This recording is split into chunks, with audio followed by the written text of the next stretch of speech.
Hey guys, Bix Weir, roadtour.com. I just watched a really good interview by my old friend Greg Hunter and my old friend Chris Powell. Two great guys, still knee deep in the gold business, long suffering people in the gold business. Chris was always really nice to me when I was with GATA. So was Bill Murphy. There was others like Andy Hoffman who just went nuts when I said there's massive amounts of gold out there, billions and billions of ounces in the Grand Canyon, billions and billions and billions of ounces in the Grand Canyon. But these two guys were really nice. But the conclusion I came to back then, this was January of 2007, was that, probably later in that year, the price of gold was 100% controlled all of the time, every trade. So it didn't matter how much you bought or how much you sold. They controlled it. They rigged it. They rigged it with computers and derivatives, and I discovered who wrote the original computer programs. But gold absolutely 100% has to be controlled in an unbacked fiat monetary system. It is the canary in the coal mine. Silver is the silver bullet, which will kill the bankers, but gold is the canary in the coal mine, which means when there's a problem, the canary dies. When there's a problem in our monetary system, the price of gold should, if it was freely traded, skyrocket. Now, what does skyrocket mean? A lot of people like to say, well, from 1970 to 80, it went from, they set it at $35 or so, $40 on the books, and it jacked up to $800. Oh my God, that was rigged too. They're all rigged, every day and every trade. It's controlled 100% every day and every trade. And I think after listening to this interview, Chris has finally come around to the notion that there is no beating the people who control the price of gold. There's no contest to be won. It just you have to shut down the COMEX, and that will destroy the whole system. So the only way to get rid of it is to destroy the whole system. And that would be like a failure of Deutsche Bank or something to that effect. That's what Greenspan set up in the late 1990s when he took all the regulation around derivatives off. That was his idea. It was originally to keep interest rates too low, too long, implode the dollar that way, implode it through computer programs like he tried to do in 1987. And ultimately he said, we're not going to take out these bankers unless we give them enough rope to hang themselves. Hence the trillions and trillions and quadrillions in derivatives. That will do it. But until then, it's going to be controlled every day and every trade. So it should be obvious to everybody by now. And even Chris is saying, yes, we know now. It's obvious. Everybody knows it. But it's not going to change. It's not going to change just because our government wants it. Our government needs it. Our government has to have, the bankers have to have, and the government has to have total control of all commodities. And, Chris was talking about how the CME has just passed new rules giving huge discounts to central banks that deal in any commodity. And people say, oh my God, they're going to rig gold and silver. No, they rig them all. They already rig them all. They just went through intermediaries. And the intermediaries were, JP Morgan, HSBC, Deutsche Bank. Now maybe this is a sign that those intermediaries are going away. They're going to have to do it direct. And the rigging gold probably isn't even the most important. The US dollar is the most important. Number 2 is probably oil. Both of them 100% controlled. Number 3 is probably gold. Number 4, and the killer of the banks, is silver. So Chris even says it.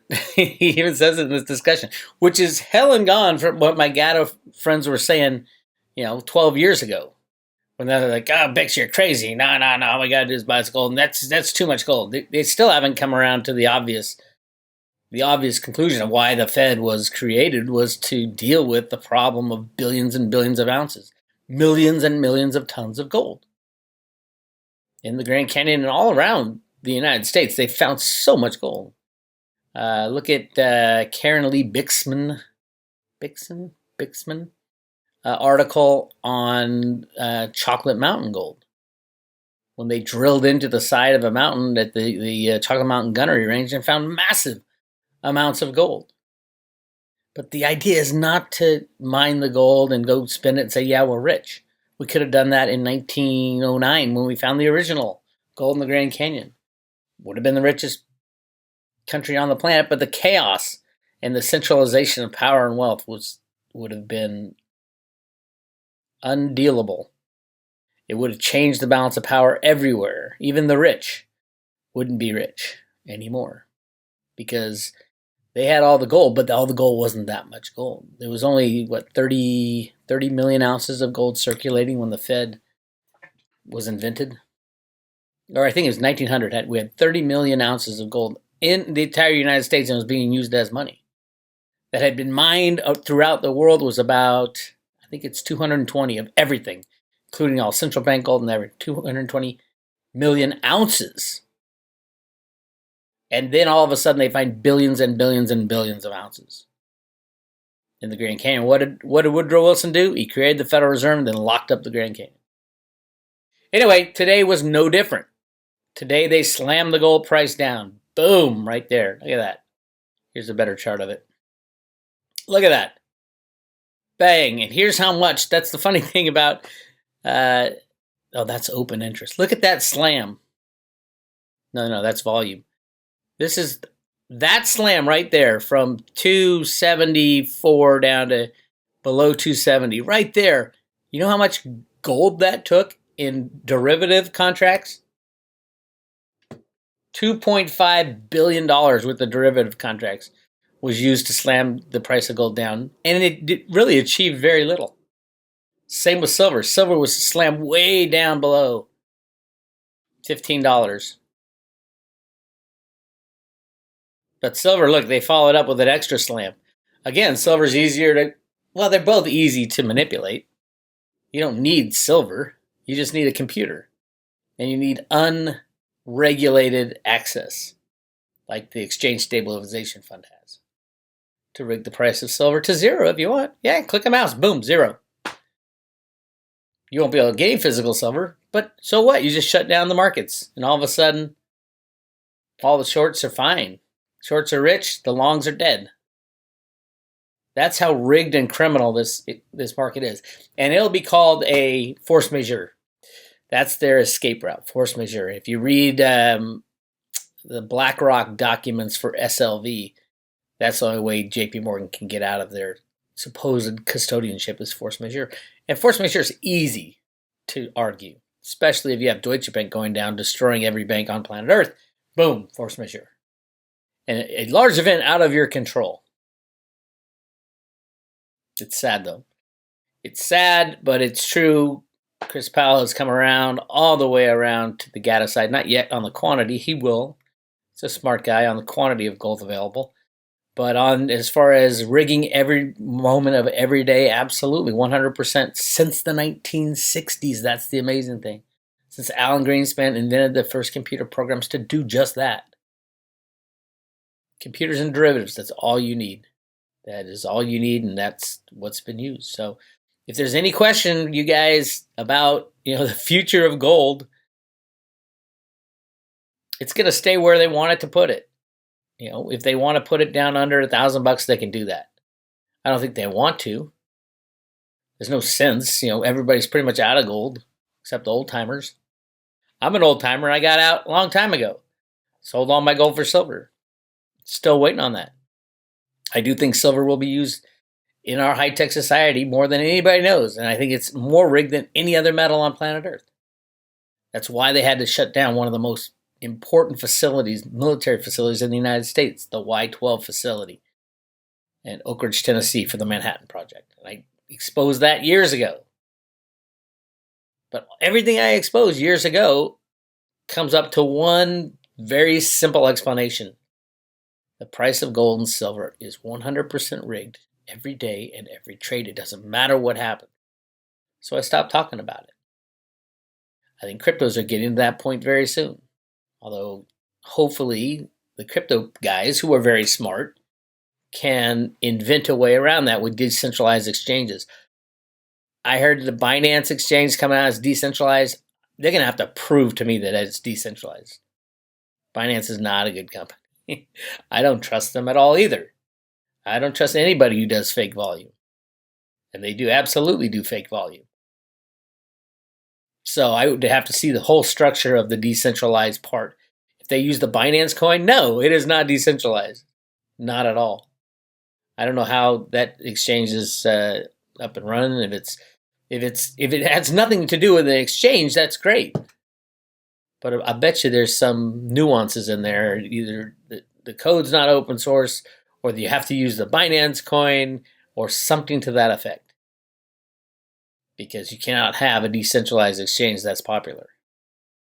I think Bitcoin Ben, I just saw an email that he's talking about that right now live. So I'll have to check in with that and see what his guys are saying. But as far as gold and silver, nothing's going to happen. Nothing's going to happen until it's time.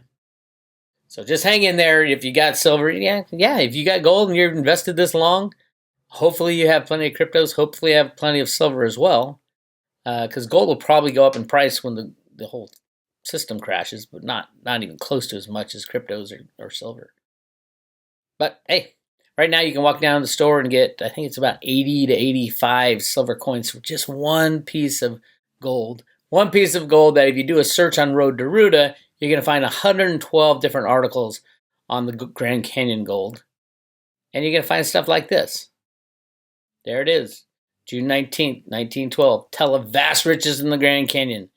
Men engaged in gold dredging operations expect to astonish the world. Have overcome obstacles. Steamboat placed in the Great Chasm. Large capital only to extract gold from a silt. Is that a fake article? No. I actually got it from the New York Times. From the website. And someone said, no, it's still fake. They were just putting that up to scare the Fed into, scare the government into creating the Fed. They did all these fake stories. They did some. Absolutely. So was it fake? So I went there. I went to the Grand Canyon. I looked for the places they were talking about. Were they hydroblasting the side of mountains? Absolutely. I found the spot. The exact spot they were doing it. Did they build a gigantic steamboat with barges behind it to carry the coal for the hydraulic mining up and down the Colorado River? Absolutely. Did it take 3 months to get there? Absolutely. Can you imagine carrying a huge steamboat by mule to get to this remote part of the Grand Canyon? And it's all a hoax? No. As a matter of fact, it is an underwater monument now. I read the 200-page report on it. Underwater monument as designated by the U.S. government. And all it is underwater is what's left of the metal part of the steam engine. That's all that's left. And there's a little sign stuck there. You're not allowed to touch it. But that's it. That's this thing. Steamboat placed in the Great Chasm. Why in the hell would that be so important? Unless it is exactly what this article says. Right here. The concern took its station at Lee's Ferry, Arizona. This is a desolate place where John D. Lee, who was executed as the leader of the Mountain Meadow Massacre by the Mormons, took his refuge for some time. It is at the point where the Colorado emerges from the sand hills through which it has burrowed its way for more than 150 miles and begins to cut its way into the Marble Canyon, not coming to plain level again until it reaches the border of California. The Chicago concern had great obstacles to overcome. Lee's Ferry is separated by a desert from the railroads in Arizona and by more desert and mountains from the same sort of communication in Utah. It is of this section that legend has it a traveler by wagon once remarked, quote, I don't want to be disrespectful to God, but I think I'd have taken part of that seventh day and finished this place up. It's true. It is so desolate. Middle of nowhere. The problem of getting supplies was a large one, but by the expenditure of large sums of money, most of the difficulties have been overcome. And check out this quote.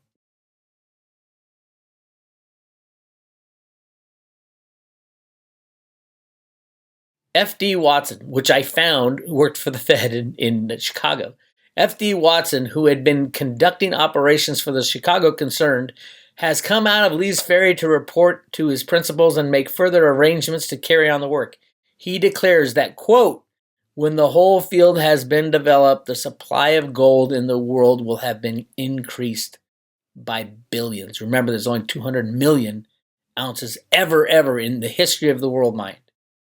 Increased by billions. Quote, I know that it will be difficult to comprehend that I have a correct conception of the wealth that is buried in the banks of the Colorado Canyon, he says, but I can demonstrate every statement I make to be absolutely true, and that my chief shortcoming is an inability to comprehend the vastness of the riches that lie along that great stream.